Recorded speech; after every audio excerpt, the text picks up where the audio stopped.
What a week it has been for our black women in wrestling. We've got Olympic champions. We've got women coming back to steal the show at SummerSlam. And those that may have once been forgotten are making their way slowly back to TV, even with championships and world recognized championships. It's been a lot to talk about, and we're going to break it down all on today's show. This is Wrestle Extra.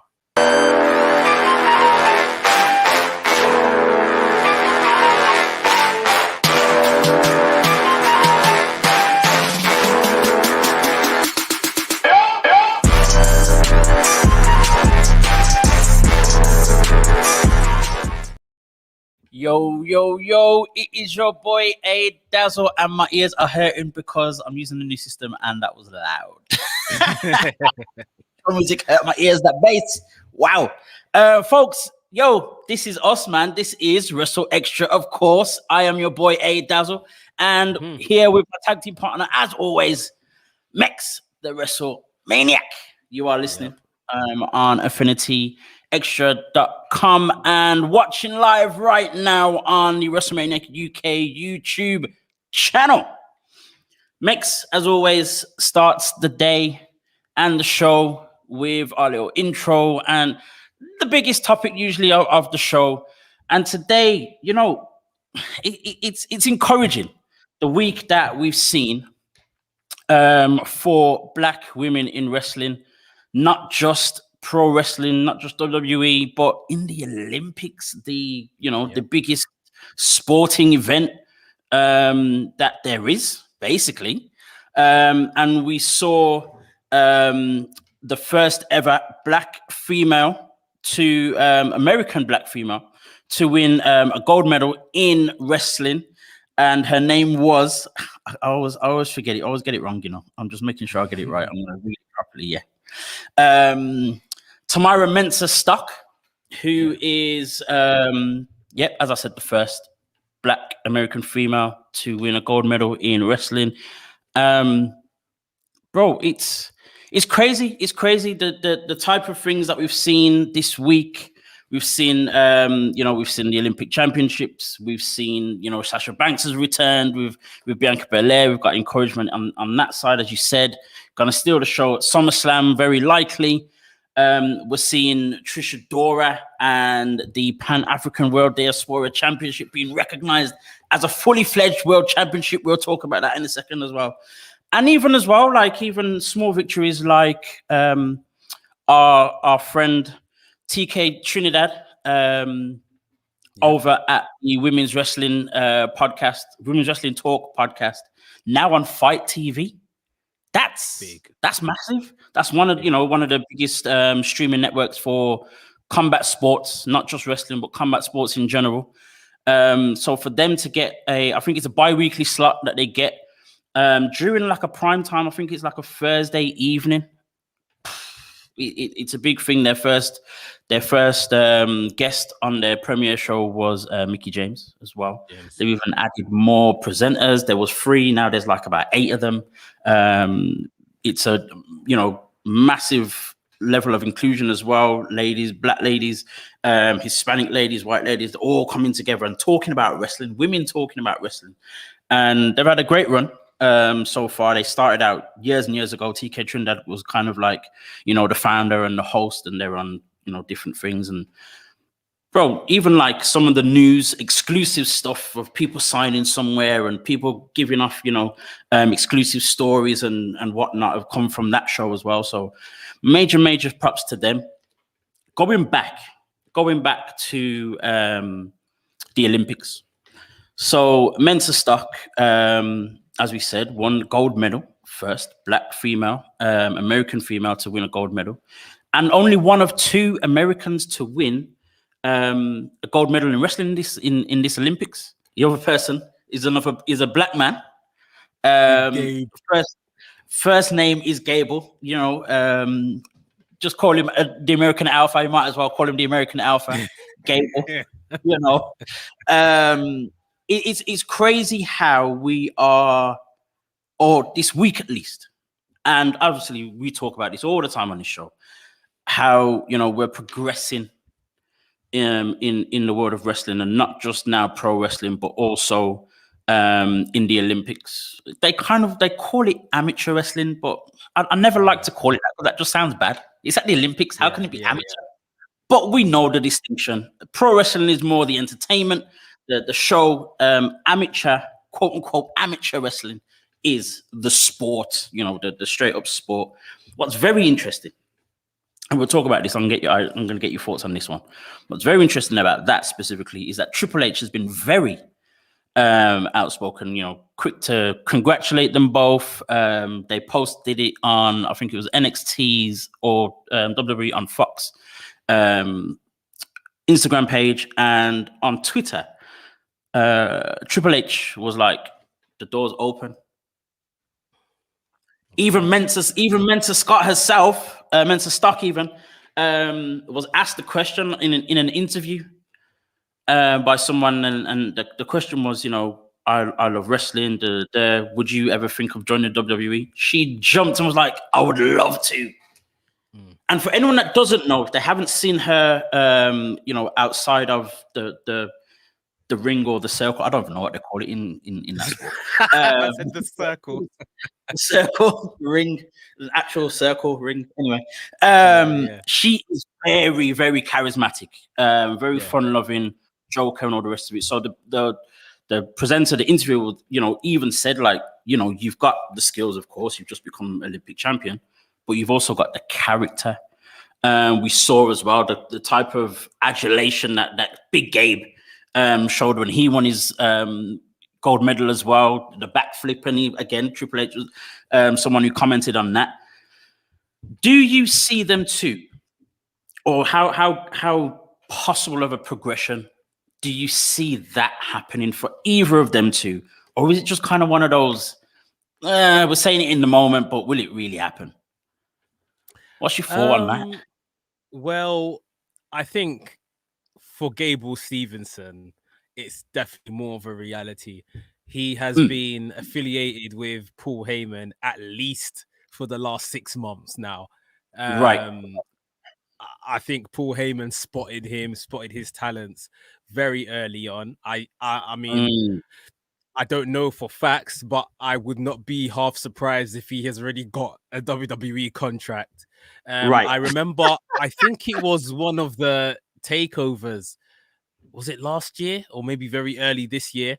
He was in the crowd with Stephanie McMahon. Yeah. So he's already featured on WWE TV, if you like. This is someone that they have scouted before the Olympics, because they probably knew what he was going to do at the Olympics. So for Gable Stevenson, like I said, I'm pretty sure it's probably all but confirmed he already has a WWE contract, developmental deal or something. There's something there, some paperwork, 100%. He is on payroll, 100%. I need official confirmation, but I mean, that's what I believe. We've seen him on NXT, so on the takeover. So, and of course, them sitting him there. Someone else was there. I can't remember if it was another superstar, but him and Stephanie McMahon sitting next to one of the bosses is a pretty good indication of where they see you. You see what I mean? So whether you're just a visiting Olympic talent or whatever, they've purposely put him in the crowd next to Stephanie McMahon. So he is in the door. Go on. I was gonna say about Mensa Stock. I saw all the same things you've mentioned in terms of the character and just that fun-loving nature. I watched her semi-final because they weren't broadcasting these like the wrestling and stuff. I had to go on the internet. Nah, they never really like proper find it. Right. Yeah. So I watched her semi and I watched the final because her final was against a Nigerian lady. Right. For everyone that knows, Ghana, who is where Mensa Stock is, her family is from. She's Ghanaian by heritage. Yeah, that's right. Ghanaians and Nigerians, let's just say Nigeria, we bro. love each other very much. We love each other very much. Those are our those are our siblings in West Africa, our rivals. So yeah, it was very much a thing of, oh, only if she was representing Ghana, this would be a real Ghana versus Nigeria fight. But it was a terrific, to get two black ladies, 1 and 2 in wrestling was amazing. So I guess hers will be a bit different, and obviously we're not really sure on her interest level in wrestling or professional wrestling, deeper than the fact that she does amateur wrestling. We don't know if she's growing up a WWE fan or anything like that. We don't know the same for Gable Stevenson at this point, to be honest, either, but he's already, like I said, being kind of indoctrinated in the WWE world somewhat. I think she could make the jump, but again, with some of the other news we'll talk about today, it is a bit where they've talked about NXT's new policy of recruitment and this, that, and the other. That will surely play a part in if someone from these worlds can come into professional wrestling. I mean, we've seen the success story that is, of course, Kurt Angle. Gone straight from gold medalist, Olympic gold medalist to the wrestling ring, and quite easily one of the greatest wrestlers that we've ever seen, by far. And so it's possible. I'm surprised it hasn't happened more. I mean, we do know, we mentioned Chad Gable, who also has an affiliation with Olympics, Greco-Roman wrestling. He was in, as great as he has been, and as he is in the ring. I wish he was a much bigger star than he is, because his ability is just absolutely phenomenal. But we've also seen so many more who have come from that amateur wrestling background. Brock Lesnar was once, Dolph Ziggler, I think Bobby Lashley at one point. There's so many. So to see that progression, or to that transition even, it's kind of a bit of a foregone conclusion. As you said, I think for me, Gable Stevenson is almost like almost a guarantee. I'll be very, very surprised if not in the next 2 years maximum that we see him in, NXT at least. Mensa Stark is a more difficult one to predict. But I've also seen, even outside of Mensa Stark herself, there's quite a few black women within that US team. I think at least 2 of them were in the team, in the US team for the Olympics as well. And one that I've spotted ages ago, I can't remember her surname, but her first name is Jakara. And she's got a look, she's got the look for it. She's got the build. She's got, she's pretty, all that kind of stuff. And that was someone I noticed ages ago. So there's more than enough people that I could see making that transition. Whether that happens or not, neither here nor there. It's very difficult to predict, as I said. But at the same time, it's encouraging that, there are so many black women in that, amateur wrestling sport, represented US in the Olympics. Of course, Mensa Stark won the gold. And for a young black girl to see that gives them hope. And it kind of helps me move on to the next little bit that I was going to talk about as well when it comes to our week of, black women achieving and being inspirational. I saw a small clip. You'll see on Bianca Belair's Instagram page. She was speaking to some of the actresses from Suicide Squad, the new film. I won't promote it like I'm being paid, but the new film that's out now. And Margot Robbie, the actress that plays Harley Quinn, was very, very complimentary of Bianca Belair. And she was saying that she used to watch wrestling when she was younger. She is Australian by nationality. She used to watch wrestling when she was younger and liked, Undertaker. I think she mentioned Undertaker and Hogan and, some of the obvious ones and stuff.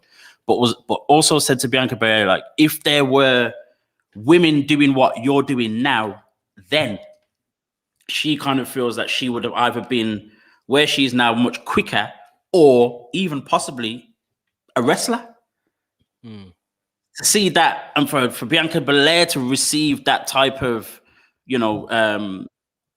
I guess, gratitude or, or whatever it is, is phenomenal. So we're seeing, again, we're seeing this change, this encouraging change of Black women kind of coming a bit more to the fore. And I'm hoping it's not a trend, as we were talking about trends last week, that it's something that's here to stay and progressively gets better. Going back to the ring with Bianca and Sasha Banks, you run me through what happened on Friday, and also kind of give me, because I listen, these people watch our show because some of the things Sasha Banks said in that promo, bro. I swear you said them, and someone wrote them down because she said it word for word. You run me through what happened on Friday with those two, bro. Yeah, so Sasha Banks started the show. She started out on SmackDown, and she basically came back, said that she's back now. She's back for her title, calling out Bianca Belair. And Bianca Belair came out to the ring. I thought she looked great, and immediately, this is what we were saying last week.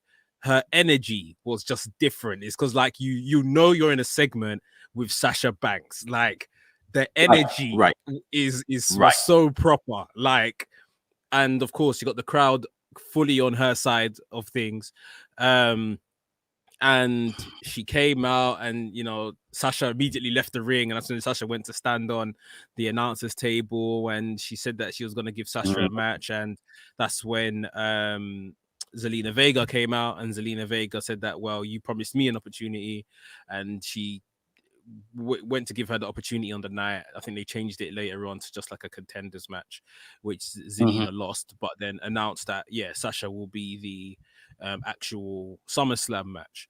And it's just everything between these two in terms of the dialogue was just there. It was just punchy, to the point. We're not having the whole, oh yeah, we respect each other angle now. This is right. You're a hater, Sasha Banks, because I've come in, I'm doing, what you were doing. You're hating on me, sort of thing. You want to take this title. I'm not backing down. Come and try to take this title from me. It's just to the point. Like, this is how some stories just need to be. We don't need to make things dragged out or give it so many foolish storyline. Like, just to the point. We know who the heel is. We know who the face is, and we're gonna see what happens come SummerSlam. They've built the story in the most simple and effective way across one show, basically. So looking forward to SummerSlam. It's crazy because, as Sasha was doing her promo and said what she said, exactly what you said it should be, her talking about taking pictures with Megan, the stallion, and appearing here and there and all the rest of it. And even when Bianca's come out and said what she's saying, inside, bro, I was smiling, thinking, Mekz is smiling watching this. I was like, this is what we wanted it to be the first time around. Yeah, this is what it needed to be the first time around. And as much as it's way more easier for them to do it this time, of course, because Sasha's been away, all the stuff's happened, and she's come back, wanting to be back on top. But yeah, man, it's nice that it's got to where it needs to be straight away. No longing out, no laughing at each other, no respecting of each other. It literally is, I'm better than you. You stole my spot. But hold on, you told me that I could be where you are, but now you're upset. Like, it's just basic character work, and two people disliking each other. Someone's jealous. Let's just go. Yeah, you know what I mean? It doesn't do it. They haven't left themselves with like weeks and weeks and weeks to tell some kind of story, and that's probably where WWE makes those errors, because they have between pay-per-views, like, okay, we've got 4 weeks to get to the next pay-per-view, and although that 4 weeks is not enough time, we see other promotions where they do really good long-term storytelling and stuff, but WWE 4 weeks is almost too long for them. And it's like, the question now becomes, how can we mess this up in 4 weeks, sort of thing. So the fact that they've kind of got, a week where Sasha Banks returned, she done the turn. The following week, they've kind of said where each other are right now. We've got the SummerSlam match, and we've got one more week until SummerSlam now. Well, we've got this Friday show, we got next Friday show right before SummerSlam. So yeah, they don't have a lot of time to mess this up or anything.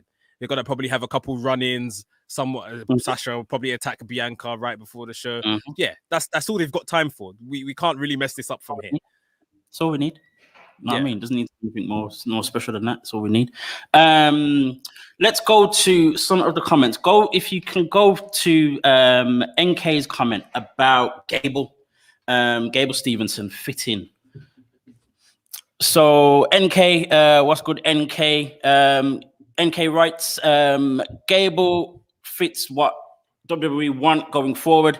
He's not a midget. Unfortunately, those are the words WWE used. What? That's, they're going back to the 80s.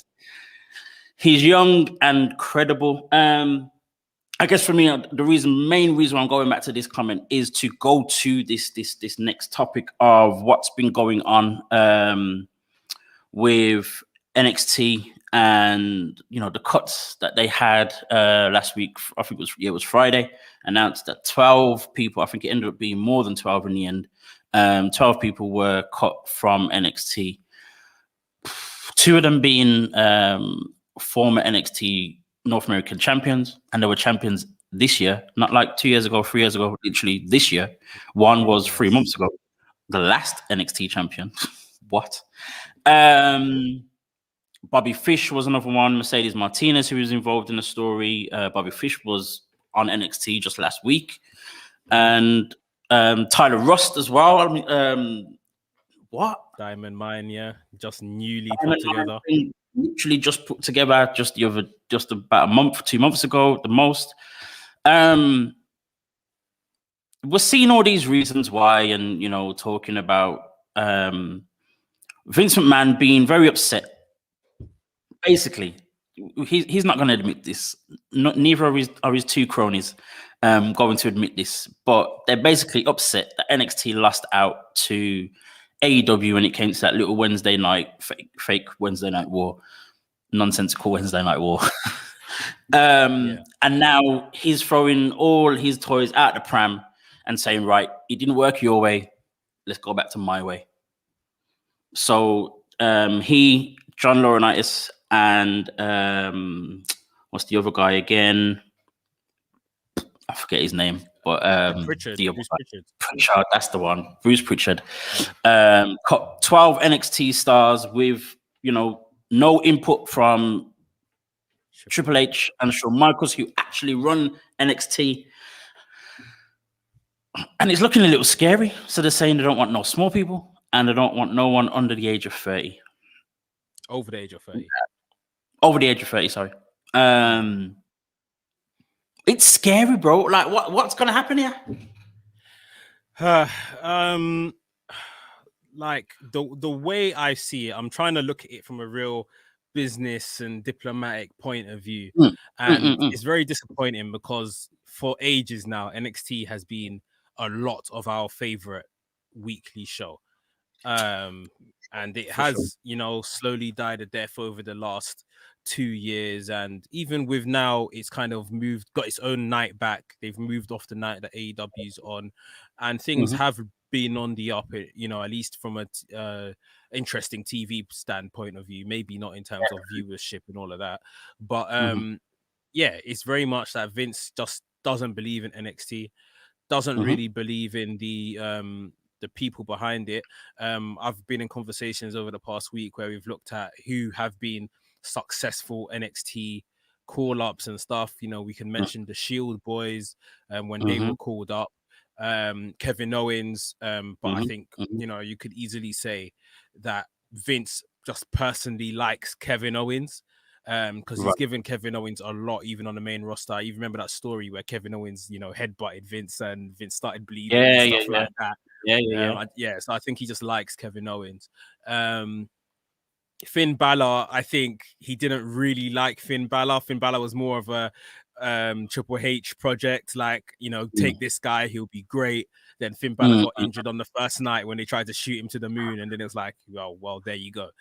And this is where I think the mistake has been made. NXT should have, the point of NXT was developmental for the main roster. NXT became very big because it was signing a lot of indie talents. And basically became its own brand. It became like its WWE Ring of Honor or WWE PWG. And I think they lost that whole essence of producing guys for the main roster. Triple H, no one can say that Triple H did not produce stars in NXT. He produced an entire pipeline of stars that anyone on the main roster could have used. I think the issue is, if we're completely honest with ourselves, Triple H didn't produce stars for Vince. So he didn't produce guys that Vince would like.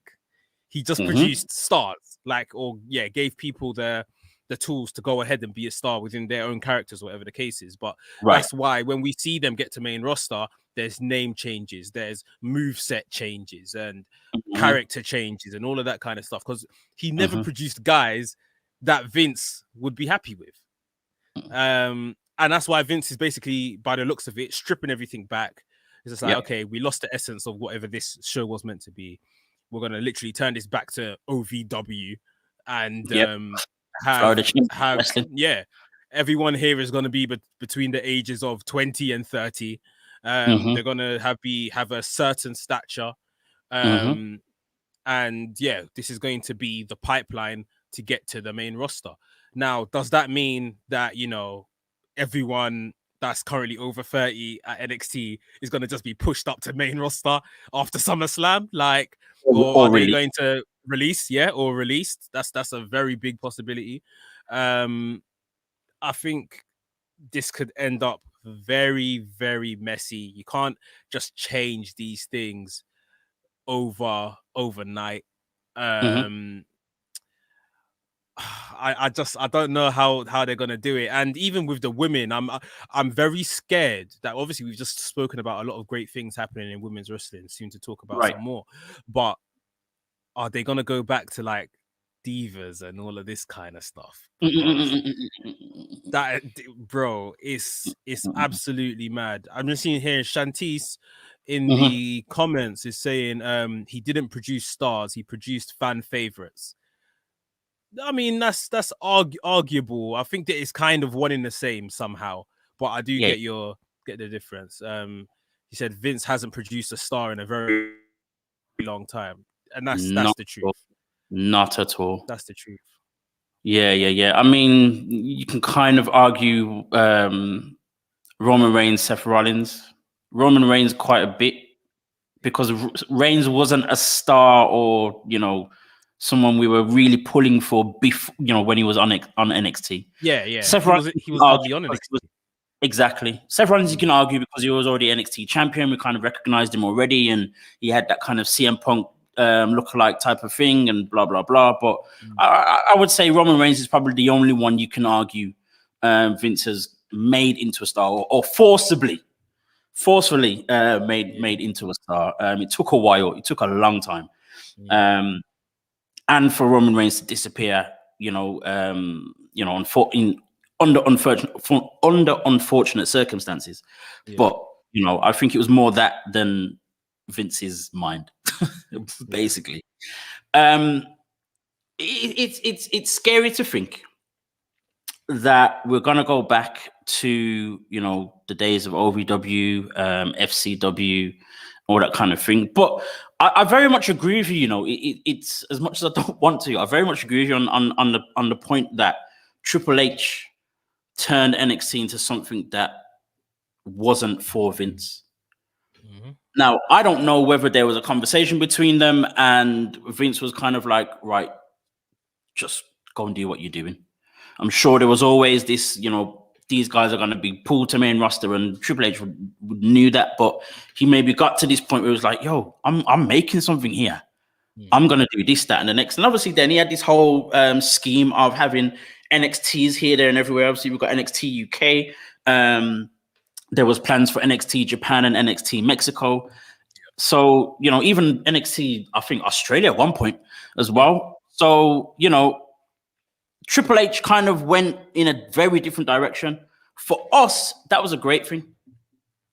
for us, that was an absolutely amazing thing. And obviously we saw, the NXT takeover pay-per-views way better than any main roster pay-per-view, like the night after. NXT got to its peak, and even Vince saw that and did whatever he did for Survivor Series, as much as that was kind of in conspiracy at the fact that AEW was coming about. But he's lost out. So I kind of understand it, but at the same time, it's worrying in a massive way that these people, and we've seen it, we can name a list, Samoa Joe, Finn Balor, Cesaro, Aleister Black, Ricochet, Andrade, so many that we can name that have been stars, Shinsuke, Sami Zayn. Anyway, I can carry on for forever. But yeah, these same people who have gone from being big stars in NXT or the main people in NXT to just being forgotten about on the main roster. And half of them that I mentioned are probably not even there in WWE anymore. So I don't know how this goes, because I'm now wondering how Triple H feels and what kind of reaction or knock-on effect that's gonna have. Underground has said here in the chat, Triple H creates, Vince kills, and he's also said that they don't want guys under the age of 30, yet Goldberg is there. Now this is obviously the conflict that people are having, and that they're using Goldberg as like a special attraction. I mean, the way that I could think this at least should happen, if this is what they want to do, they need to have some level of collaboration. I do think if guys are going up to the main roster, there needs to be an element, maybe the NXT guys are the best people to do it. They book the person's next 6 months on the main roster. So it's like, we've just finished with him here. This is the next 6 months of his booking in terms of some type of continuity. Because even look at right now, we're seeing one of the most dominant NXT champions in a long time that hasn't lost a match on NXT just have any 50-50 booking on the main roster. And it's like, four matches, losses. Bro, I looked at Karrion Kross on NXT. Like, this guy is an absolute monster. We're here always asking ourselves, who's going to beat Karrion Kross? Who's going to beat Karrion Kross? Not knowing that, okay, the answer isn't anyone in NXT, but it could be anyone on the main roster.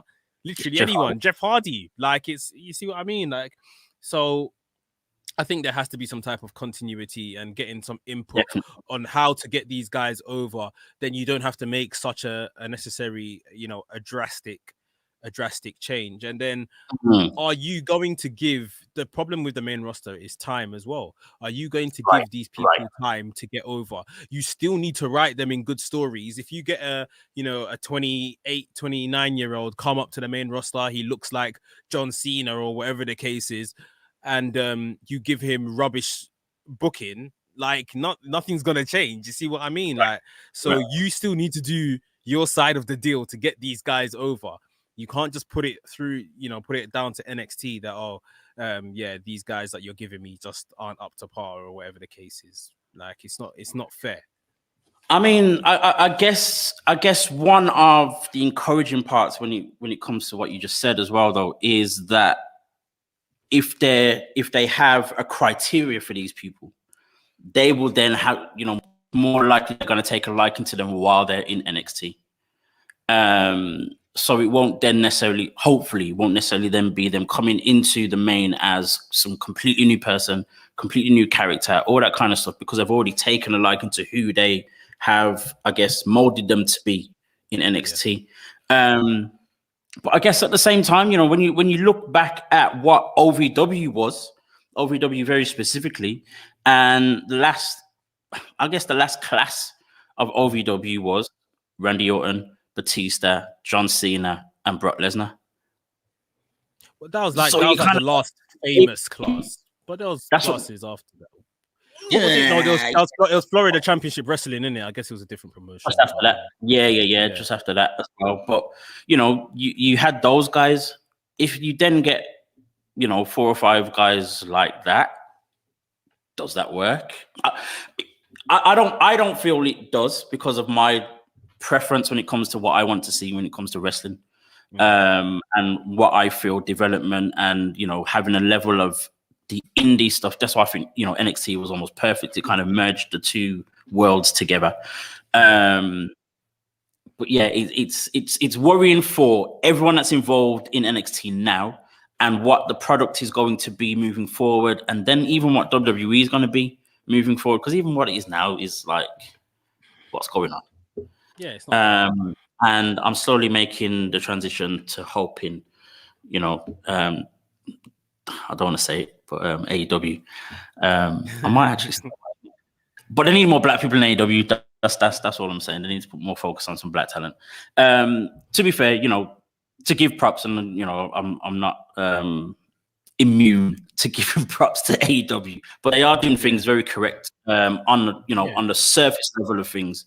We can nitpick at those little specifics of inclusivity and all the rest of it, but when it comes to catering to who their audience is, they're getting it right. But it's gonna be interesting, with the possible CM Punk, Daniel Bryan, and so many others now who may end up being there. Even talk about Adam Cole. Who knows? It's interesting, worrying, but interesting to be a wrestling fan and see what's going on at the minute. It's crazy. It's crazy, bro. So I mean, even with the Adam Cole situation, like, the fact that can happen, he can just walk out of this company in 2 weeks' time, and the walking out is the better option because he looks at himself in the mirror. I'm not 6'5". The booking on the main roster is shaky. Like, let me just go to where I will be relatively, well respected, and it's an issue. It's an issue. I think to try and recreate, like you said, the classes of a John Cena, Brock Lesnar, Batista, and a Randy Orton is very difficult. It's very like, wrestling shouldn't just come in one shape, one size, and all of that kind of stuff in it. You're gonna get rid of a lot of people. You're not gonna give a lot of people a chance. And yeah, like I said, I'm very, very worried for what their recruitment in the way of women will be. Are they going to go back to that model of recruiting fitness models and stuff like that, people that don't really have any interest in wrestling? Because the women have been, for me, one of the biggest boosts in wanting to become wrestlers. Like, you're getting girls that literally are turning around and saying they watched Sasha Banks versus Bailey at Takeover, and 5 years later they've become a professional wrestler. Like, that's absolutely crazy, to the point where we've grown up almost conditioned hearing people, I loved Hulk Hogan, I loved Shawn Michaels. This happened yesterday. Like, Sasha Banks Bailey happened yesterday, basically. And people are wanting to become wrestlers. So yeah, I'm very worried for whatever their female recruitment is gonna look like. Because they've got a fantastic female roster right now, which probably get the most joy out of anybody across all of their shows. It's just I that's what the one thing I love about NXT is, and a lot of people will say this, especially right now, the NXT women's division has been the best women's division in wrestling in a long time, consistently, a long time.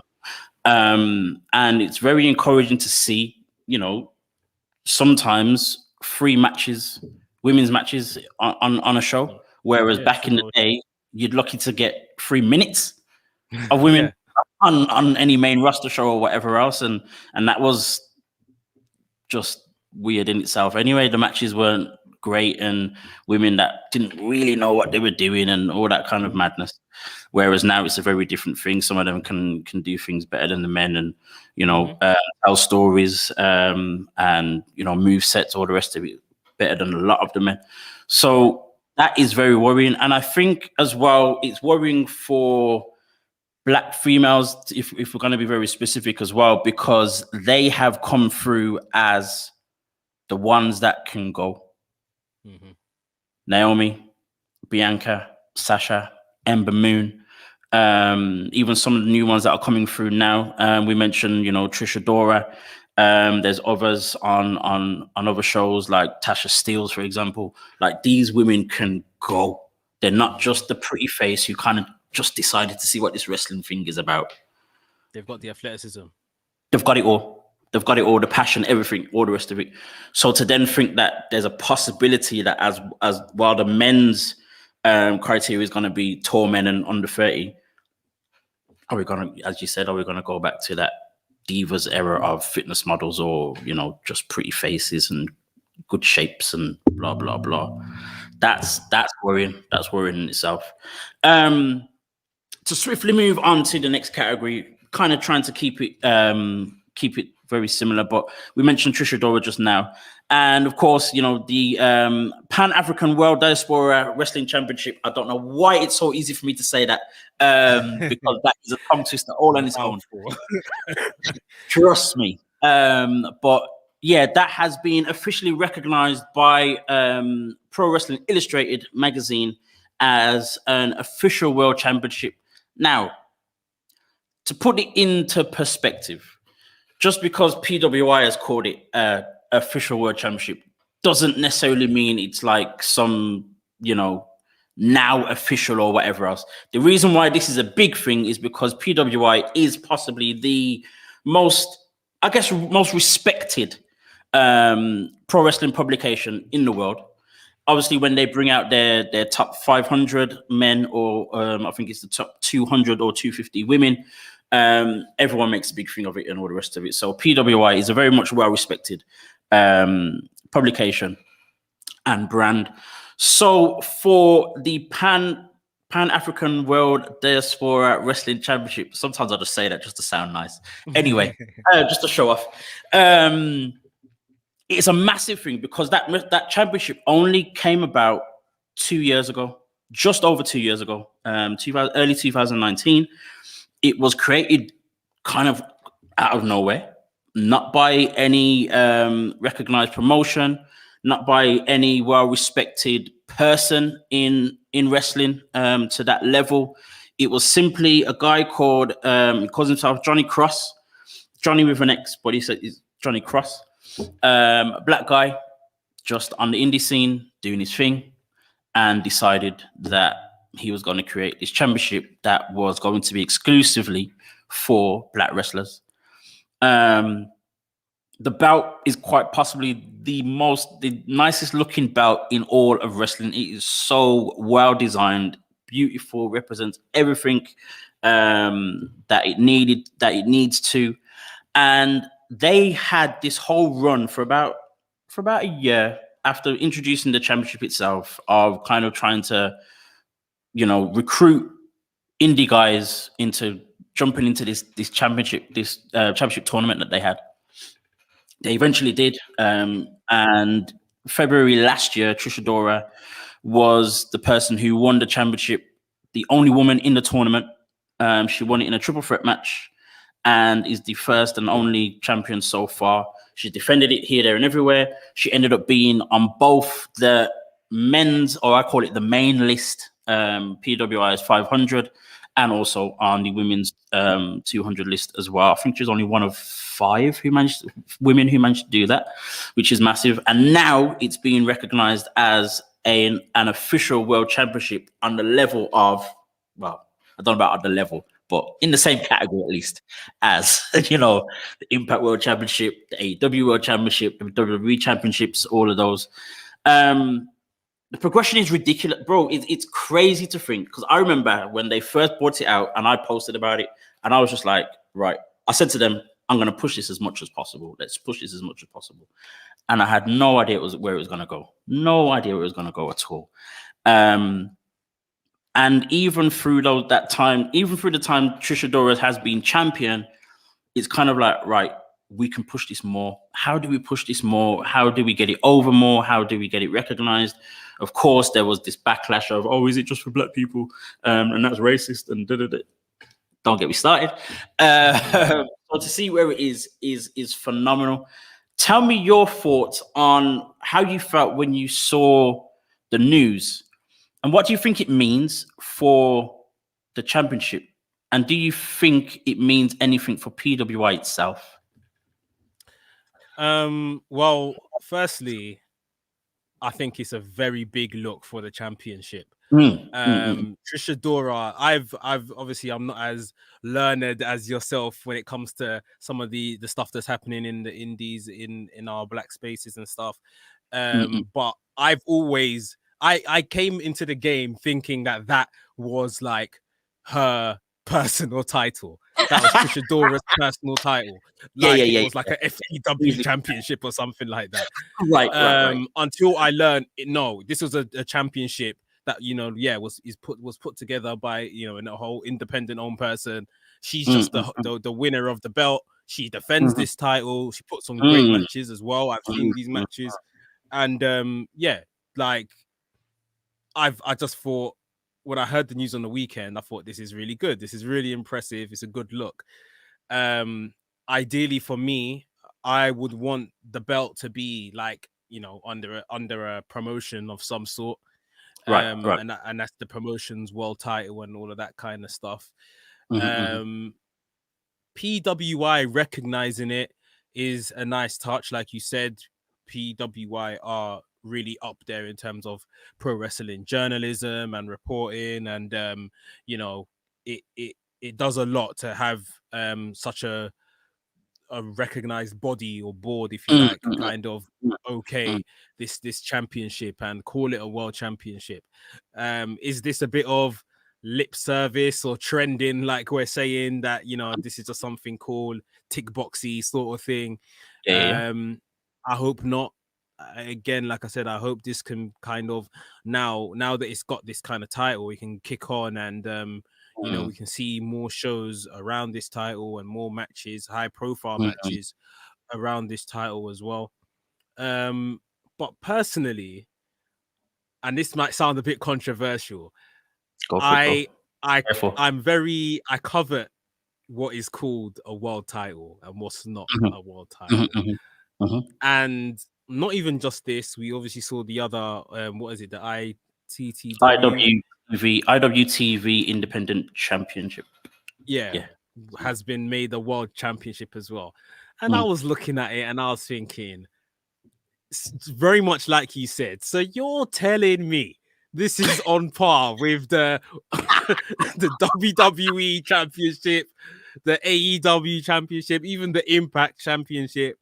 I can't lie, I'm not too happy about that. I think there has to be, what is the criteria that makes something a world title? Like even the NXT championship, is that a world title?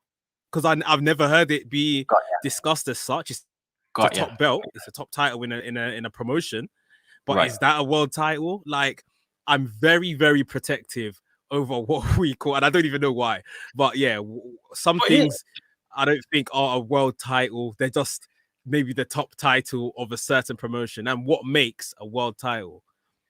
I completely hear what you're saying, but I think there is a distinction between a title of WWE and a title of an indie promotion. So I know as well when they do their 500 list, for example, and their criteria does actually, I'm sure it does state it as well, that there is a difference between, a recognized championship. And when I say recognized, I don't mean by a board. I mean like publicly. So, for example, you mentioned WWE to someone on the street or whatever, they know who it is, what it is, blah, blah, or more than likely going to know. Then if you were to mention, even if it was Impact or ROH or whatever it is, there's a distinction between which one is a higher accolade than the other. That's for sure.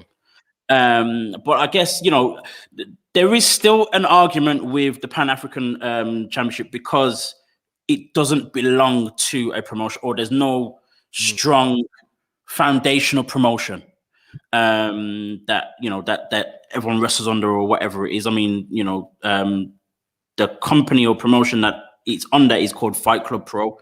They've only had maybe 2, at the most 3 shows as just their, especially since that championship came about.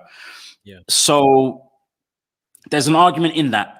But I guess for me, it's more than just looking at it as on par with, more than just being right. you recognize this to be something important.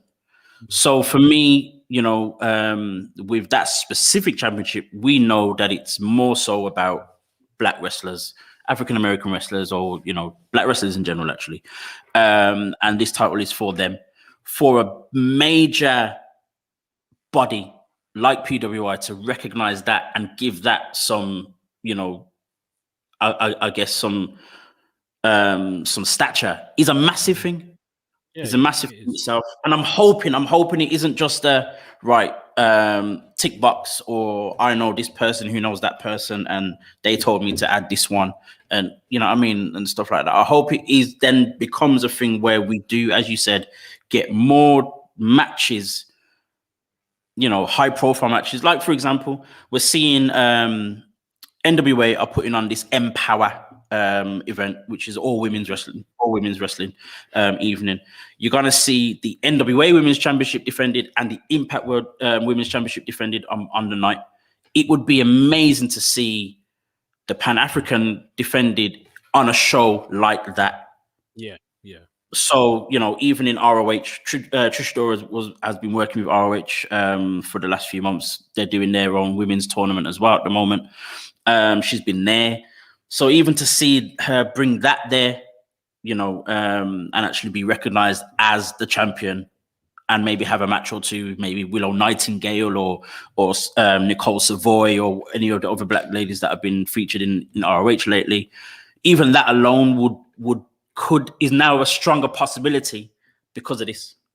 So hopefully between these other promotions and Fight Club Pro, they need to do some, ideally need to do some more work in, if they can get to be putting on more shows, then they, their world title will basically have a home. People can now affiliate the world title with a promotion, come over to the promotion, know who the champion is, know what the top title is. And yeah, I think that will go a long way to at least helping to establish it as a world title. Like, it's no small feat to have your belt of 2 years old, like you're saying, be made a world title. It's a massive thing. But like, for me personally, like I'm saying, I would just prefer more of the infrastructure and stuff to be in place, so that when I'm looking at it with my what's the word, pessimistic eyes, it's not an argument that this is a world title. It's this is a recognized world title as per the official body of wrestling, or whatever the case is, PWI, and you're gonna buy it because this is the champion, this is the promotion, this is how long it's been around, and that whole the whole backstory of it is there. So yeah, maybe for me right now we just need the backstory, but it's just a incredible place where they've found this championship this past weekend. It's great. Yeah, and I don't disagree with you for a second. I mean, even as I said before, even in the time since it's been since the championship was put out there, and from when Trish Adora won it, there's been many a discussion in the back and with other people who do the same thing that we do in terms of black wrestling journalists and all that kind of stuff, where we've tried to push this bout a little bit more, or try and find ways to promote it harder, or to put it out there, more awareness, and give it that little bit of recognition. And I don't think it becoming a PWI recognized championship is enough. There's still so many of the same things that we've been talking about already that still need to happen for us to then, as you said, we don't want an argument. This is the champion. This is the championship. This is the promotion. There's no argument at the moment. It's as I think they call it, like a traveling championship, so where it does feature on other promotions, and that's kind of the point. But at the same time, that leaves it open to criticism. That leaves it open to criticism for sure. So who knows where it's going to go, and I'm very interested to see what happens with it. And just how far it can go. But to see Trish Adora hold it for, I think it's just over a year, and I think it's 18 months. She's held it, and I think it might be time for a real challenger to come about and have some kind of almost a series of matches even if it is across other promotions, even something as small as that would help. You know what I mean? To give it even more, give the belt even more weight. But as you said, just the achievement alone is major. So it's interesting to see what we're gonna get. Yeah. Progressive is definitely the word. So we have about 5 minutes or so left of the show. We come to the hardest part of our show, where we are looking for our stars of the week. I'll let you go first. I've got a feeling you've got a better idea than me.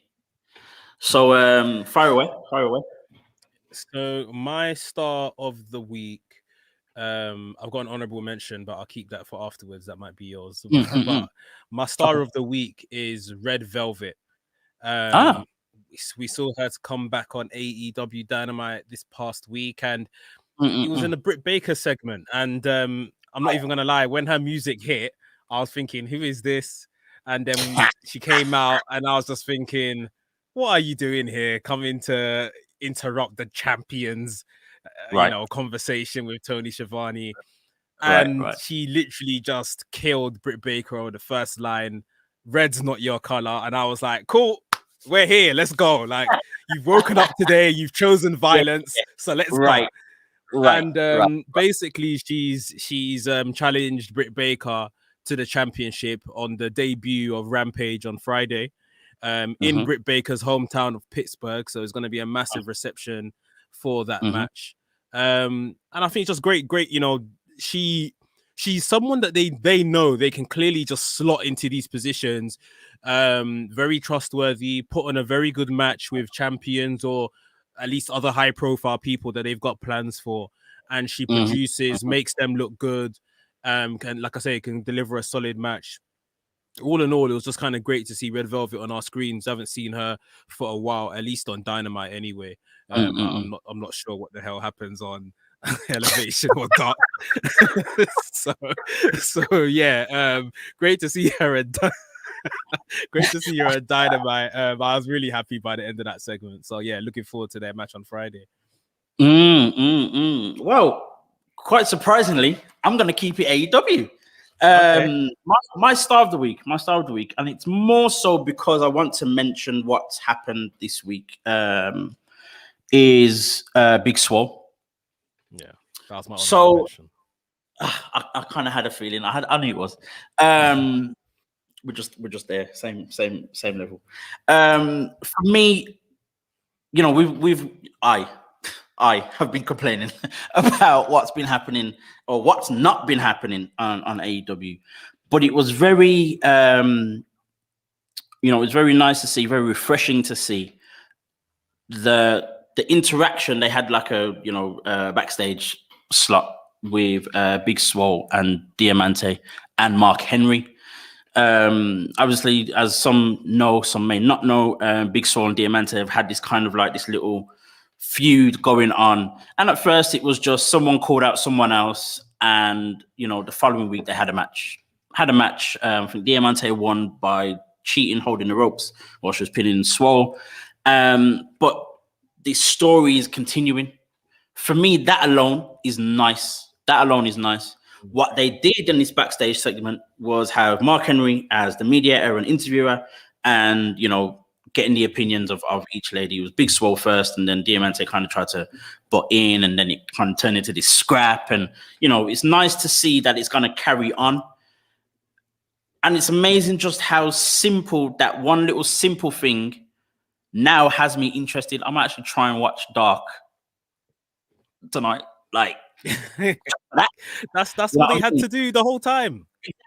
Exactly, and I posted the video on my story, and I think it was this morning, if not yesterday, and I said, this is all I needed. More of the same with more talent on Dark shows.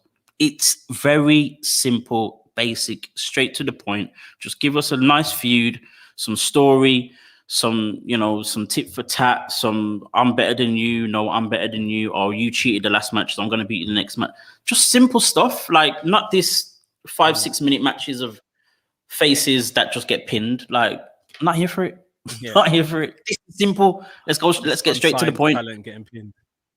Yeah. Let's get straight to the point and do things properly. So I'm hoping it will be a running thing, because we kind of have seen it. I'll hold my hands up. We kind of have seen it as well with the Acclaimed and Varsity Blondes as well. A similar sort of thing. They've kind of been to and fro, for the last few weeks, and it's kind of been. I think it's been on both Dark and I think once on Dynamite as well. So it's something that's happening. I'm just hoping it's something that continues or becomes the main focus for these Dark shows, especially now Rampage is starting, and that's on what? The first one's on Friday. Fridays, it's gonna be like the next hour after SmackDown's done. So yeah. Oh, right. So that might actually give me some content to put on my page when it comes to AEW. Who knows? 7 weeks of no content so far. But anyway, that's that. But yeah, it's encouraging, and again, with Red Velvet as well. Going back to your choice, Red Velvet. For me, she's just someone that could be up there already. Yes, there's still a little time we can take with her. There's no need to force it or to rush it. But at the same time, for me, I think you could just throw Red Velvet into any match with any female, and she'd do the job. She really is that good. She really is that good. Maybe, as I said, not yet to be the champion, or to be a consistent, or to consistently maybe, have a whole program with Britt Baker for the next couple of weeks or whatever it is. But at the same time, just to throw someone in there to give you something to watch. She's your girl, and within a few months, I think she could, if she's about consistently, she could be up there for sure. As is Swole, unfortunately for her, she has some health issues that kind of just come in and derail her progress quite often. So that's unfortunate, man. But yeah, man, what are your thoughts on where Big Swole is now, and where do you think she can go? I mean, it's great to see. I saw it via your page, and I went and seeked it out, the stuff with Diamante. And yeah, it's great to see her getting back involved and stuff. But like you said, with the the disease, the Crohn's disease that she goes through, I think it's very much a thing where AEW maybe don't want to put her into something big time, if you like, because they never know when she may just take a turn for the worse. And she tweeted out something the other day which really touched me. So it was like, I hope that she's like, this Crohn's disease needs to go so I can really turn up, or something along those lines. And I was thinking, man, living with this stuff is just, it is probably what has halted her career since she had that big pay-per-view match with Britt Baker. So hopefully she does really get better and put it behind her and get this run that they clearly saw something in her early AEW times. So hopefully she can get back to that kind of position. Yeah, man. To end, on the positive, we've talked about a lot of the, black women in wrestling and the week that they've had. So it's great to see. Let's hope we get more of it. And I'm sure we will, especially with Sasha Banks and Bianca Belair. We've got Red Velvet on Friday. We've got Diamante and Swole doing their thing. And other things going on. Let's just keep our eyes glued to what these women are doing. And of course, everyone else. But folks, our time is done. This has been WrstlXtra. You have been watching on the WrestleManiac UK YouTube channel, and of course, listening on AffinityExtra.com. This is the guy, Mekz, the WrestleManiac. You can follow him on Twitter, WrestleManiac UK, or Instagram, WrestleManiac.uk. I can't believe I did that so well without fumbling. And you can follow me, of course, on Black Wrestling on Instagram. Folks, this is our time, and we are gone. Peace out. See you guys later.